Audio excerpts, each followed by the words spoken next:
Bienvenue à Brancher en 5, votre aperçu rapide de la science, de la technologie et de la culture numérique. On se branche. Voici l'essentiel sur l'éclipse lunaire totale de mars 2026.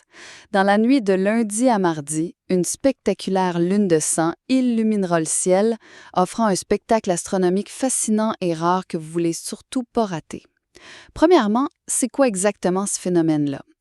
C'est quand la Terre vient s'aligner parfaitement entre le Soleil puis la Lune.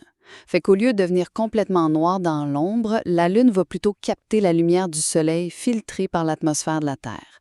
En gros, il y a juste les couleurs chaudes qui passent au travers, puis c'est ça qui va teinter la Lune d'un super beau rouge cuivré ou orangé. Deuxièmement, pour savoir où puis quand l'observer, le point culminant va avoir lieu tôt le matin du mardi 3 mars, pour nous, en Amérique du Nord, vraiment juste avant le lever du soleil. L'éclipse va aussi être bien visible dans le reste des Amériques, en Asie et en Océanie. Mais c'est plate pour l'Europe et l'Afrique, ils n'y auront pas droit cette fois-ci, vu que la Lune va être complètement cachée sous leur horizon. Finalement, quelques petits conseils d'observation pour vous autres. La beauté de la chose, c'est que contrairement à une éclipse solaire, c'est 100% sécuritaire de regarder ça à l'œil nu, donc il n'y a pas pantoute besoin de lunettes spéciales. Le best, c'est de vous trouver un endroit bien sombre avec un horizon super dégagé vers l'est. Puis pour ceux qui sont du mauvais côté de la planète ou carrément coincés sous les nuages, n'oubliez pas que plein d'observatoires vont diffuser l'événement en direct sur le web.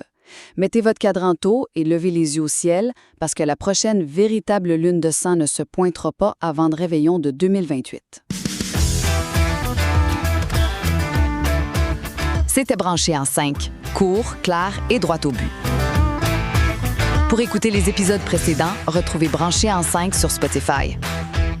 Branché en 5, on reste branché.